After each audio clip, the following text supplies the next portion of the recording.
How's it going, Crows? My name is Krojak, and welcome back to Ashes of Creation. In today's episode, we have two pieces of news for you, one about the castle siege and one about testing. To start, the next phase of testing for Ashes of Creation Apocalypse is slated for the 24th of January. Our second open test of the year for Ashes of Creation Apocalypse will be live from Thursday, January 24th until Sunday, January 27th. Now, I want to draw your attention to one piece of information that wasn't included in this statement. Nothing about it only being the Battle Royale combat test. If you guys remember, the developers were hoping to test Castle Siege by the end of January. So wouldn't it be nice if on this weekend, sometime in there, they gave us a Castle Siege test? And speaking of which, that's our next point of topic. The Castle Siege was just given a blog detailing a ton of information. Check this out. Castle Siege Overview. Before we get into the overview, we do want to mention that we are still in our development phase of our games, so all design decisions are still subject to change, but this is our current design plan for the Castle Siege mode. Keep in mind, everybody, just as that said, it's still an alpha, it's still going to be changed a bunch, it's going to be buggy, it's going to be broken, servers are going to crash, it's what it is. Each Castle Siege will take place on a map that is 1 kilometer by 1 kilometer in size. This mode will have a set match duration that can be modified by control points captured during the match. We're aiming for these matches to take anywhere from 30 to 35 minutes. So the map isn't huge. 1 kilometer by 1 kilometer. It feels small, but it's probably going to actually be bigger than what I'm imagining in my head. And with matches being 30 to 35 minutes, depending on how many points are captured, that means you can sit down, play a round, and then continue on with the rest of your day. You can even squeeze 2 rounds in there, 3 rounds in there, whatever. It's not going to take a super long time to finish. After selecting the Castle Siege mode in the lobby, you'll be able to select your preferred role of attacker or defender. The matchmaker will try to place you in your selected role, but in order to ensure you do not sit in your queue for too long, it may not place you in your selected role so that you can enjoy the game faster. Once you're in the match, your role will not change. I'm trying to think of what I would prefer to do. Comment down below and let me know, would you rather be the attacker in the Castle Siege map, or would you rather be the defender in the Castle Siege map? Also, let me know that you're still here this far into the video. That'd be fantastic. Personally, I like attacking. I'm an attacking kind of guy. I'm not a defending kind of guy. I'm an attacking kind of guy. So I think I would want to continue to do the role of the attacker, but you want to try the defender sometimes. Details about the attacking team. The attacking team's victory condition is to take the defending team's relic, which is in the final control point of the castle. They will also have several control points located in their camp to encourage defenders to skirmish outside the castle walls. These will also act as spawn locations for the attacking team. This part is very shocking to me. I did not expect gameplay to be there to encourage the defenders to leave their walls. Why would they want to? And now they're giving them a reason to want to actually venture forth and maybe spearhead an attack outside the walls. That's really cool. There will be a variety of siege weapons available to the attacking side, including trebuchets and battering rams. Trebuchets' range will be long enough to reach the enemy ballistas from their initial placement points. These placement points will be out of player character's weapon range from the castle walls, but within ballista range and are scattered on the battlefield. Couple things. One, we already knew that the attackers had trebuchets, and to know that they're already in place upon the game start to actually hit the enemy's ballista, that's very cool. But what it mentioned was the ability to move the trebuchets. What if I want to bring the trebuchets outside of the range of the ballista so I can repair them as an engineer? If a defender captures an attacker's control point, the total match time decreases. The attacker's team's respawn time increases, and it also provides a temporary morale buff to the entire defender's side. Defenders will also be able to teleport to any control points that have been taken. Wow, that's powerful. So if the defenders actually manage to leave their walls and take a point, they'll be able to have the enemies respawn slower. They can teleport to that point as defenders. They have a morale buff. There's actual tangible strategic reasons for the defenders to not just sit in their walls and turtle. Now on to the defending team. The defending team's goal is to run out the clock while preventing the attacking team from capturing their relic.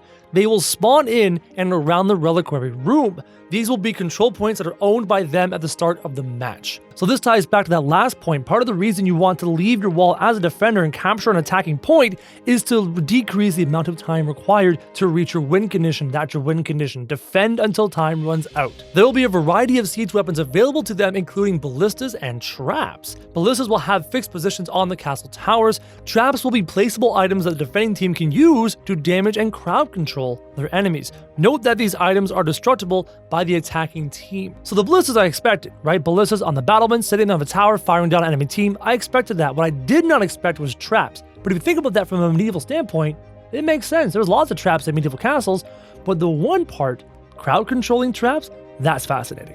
An attacker who captures a defensive control point will increase the total match time, increase the defending team's respawn timers, and provide a morale buff to the entire attacking team upon capturing a control point. This is the exact opposite of the defenders attacking and taking an attacking team's capture point. So instead of decreasing the time, it gives the attackers more time and gives them a morale buff in order to actually take the enemy's keep. So capturing these control points is critical in either bringing down the match time or increasing the match time depending on which side you're on.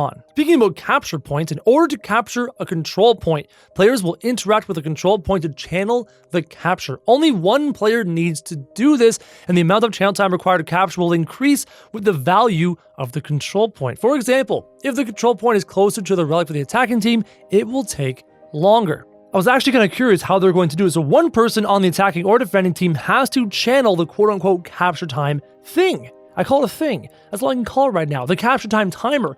But that actually is harder the closer you are to an enemy's objective. So as the attacking team gets closer to the defending team's reliquary, it takes even longer and longer and longer to capture those points. Channeling is interruptible only by death, but the progression of the channel time is saved.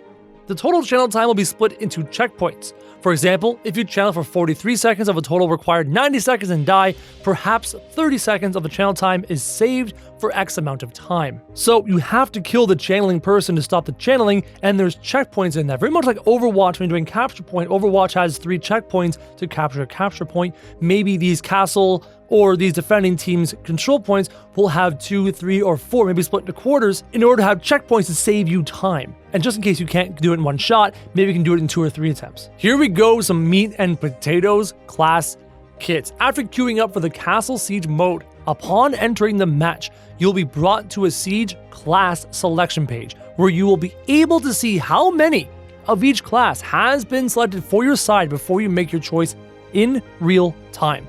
You'll be able to lock in your choice and ready up, or you'll be assigned to one of the least selected classes if the timer runs out before you have made your choice. We will not be limiting class selections, so if you want everyone to be an engineer, go for it, but we do want to note that the team composition will make a big difference and is very important to the strategy of winning. This is critical information. So you get into the game, you sit there, and you can see the composition of your team before the round starts. You know how many healers you have, how many ranged DPS, how many sorcerers, how many tanks, how many engineers. You know the composition, and this allows you to either fill in the gaps or just play whatever you want to play because you want to. And if the timer runs out, you just get selected to the automatically least selected character. Now, my big question is, can you switch classes mid-match if you decide you don't have enough engineers for the situation, or you might need more healers for the situation? Can you change mid-match? We'll have another post that will go in depth about all the Siege classes, and you know, as an aside, that we're going to make a whole bunch of videos on those. But each class will have its own health and armor values and come with 2 weapons, a primary and a secondary, and 5 class skills. Armor and mana are supported by engineers, while health and stamina will be stored via the High Priest. The main damage classes will be the Archwizard and the Hawkeye, while the warrior classes, Guardian Weapon Master, will take on the tank roles. Each weapon will be assigned a skill to the character when it is active. You'll be able to tell what class someone is and what weapon they've equipped by the class emblem above their head. So it's actually kind of cool to me. I knew that engineers could repair armor. I did not know they also restored mana, so it's going to be very useful for the supports, or actually the ranged DPSs, the Hawkeye, the Archwizard. The Priest will really love the engineer, and then obviously the Priest is going to keep the tanks alive as well as giving them stamina to continue to do their attacks. So those support classes are actually much more critical than I expected. You'll have infinite lives, and upon death, you'll join a shared team respawn timer where you will respawn with everyone else who has died. We are still testing whether or not we'll allow you to swap classes in the middle of the match, but for now, we will not be allowing this. This, to me, is a mistake. I am glad that they want to test it, but to me, it takes away from my enjoyment. I'll just speak for myself. It takes away from my enjoyment by forcing me into the first class I chose, because based off of how the battle develops, I might feel that I want to change role to better help my side. It's kind of like playing other class-based games such as Overwatch or Team Fortress 2. If I feel we don't have enough healers in Overwatch, maybe I'll play healer. Or if I feel the enemy's composition is really heavy in this way, I might want to switch to that. Now, this might make a metagame of sorts. However, it takes away from, I imagine many people feel this way, the enjoyment of being able to adjust your role to help better the situation.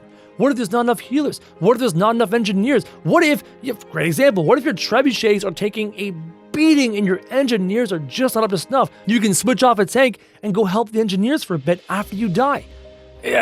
Class switching in a class-based game, to me, feels very valuable and very important, and almost very necessary. What will be different in the MMORPG? The Castle Siege mode is another example of a playable slice of the MMORPG that Apocalypse is providing early testing for. While it's a somewhat smaller scale experience than the one you'll have in the MMO, the overall flow of taking and defending a castle will remain similar. There's some additional systems you'll see in the final product, like the influence of nodes over the available defensive emplacements, the crafting and deploying of custom siege weapons, and the summoning of siege monsters.